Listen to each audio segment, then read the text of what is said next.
Ladies and gentlemen, I think we've all been tricked. I think someone, or something rather, has pulled one over on us. We've been deceived, hoaxed, hoodwinked, misled, duped, fooled, bamboozled, and flat out diddled. How? By who? Good questions. Let me explain.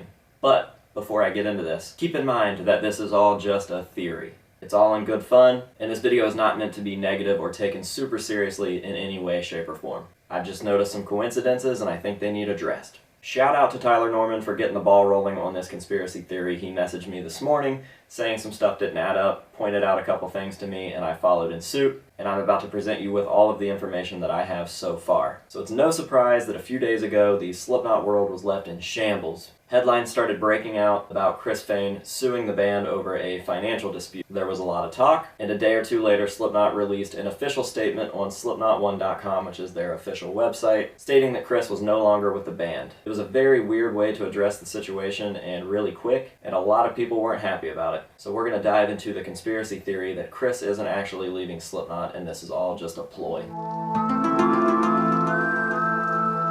So as I mentioned earlier, Tyler Norman hit me up, we got to talking about this, and I am about to explain everything that I know.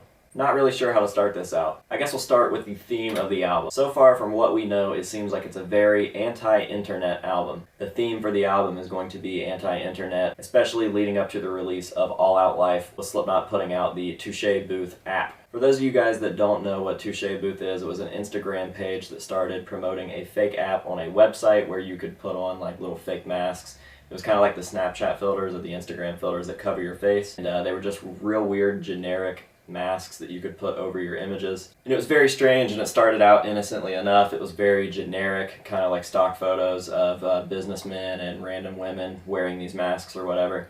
And every post they made seemed to get a little more cryptic and weird. There were little editing spurts and glitches of some darker imagery hidden in the videos.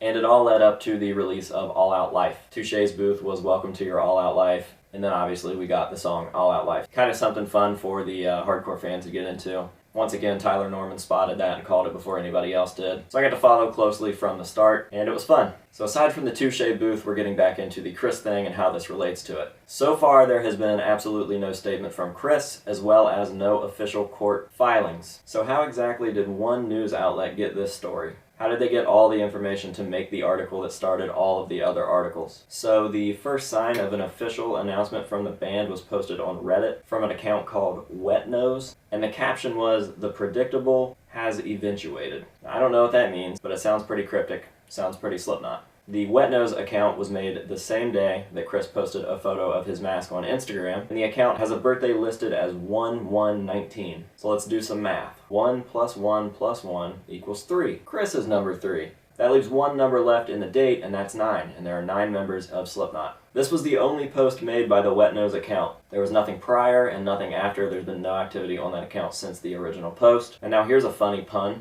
Chris is the liar of the group.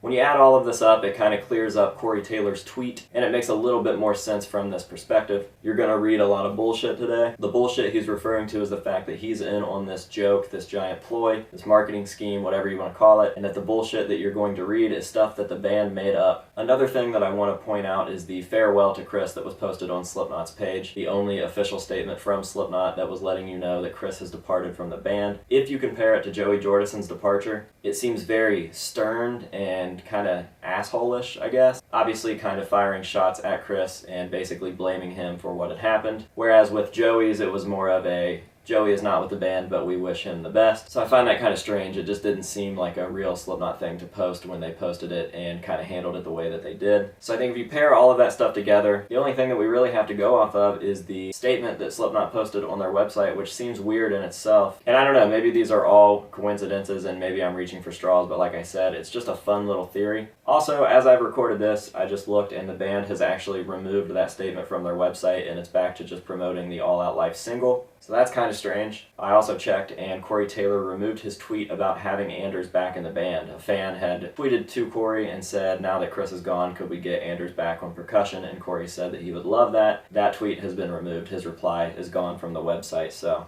I don't know. Just a lot to think about. Really hope this video doesn't get me in trouble. So what do you guys think? Open discussion down in the comments. I actually really am curious to hear how you feel after being given this information. Is it a ploy? Is it a really good marketing scheme? Do you think Chris is still in the band? Do you think it's legit? Do you think Chris really did leave? Do you think he was fired? I want to hear your guys' thoughts now, because this whole conspiracy theory thing just kind of brings a new level to it, and I am genuinely curious as to what you guys think. I really hope that Chris is still in the band. I hope that this is really good marketing, because we would have all fucking fell for it. We did all fall for it. I fell for it. And a lot of Slipknot fans are going to feel really stupid if they did, because the way they reacted was insane. So let me know down in the comments. That'll be it for today's video. I hope that you guys enjoyed it, and we will see you later.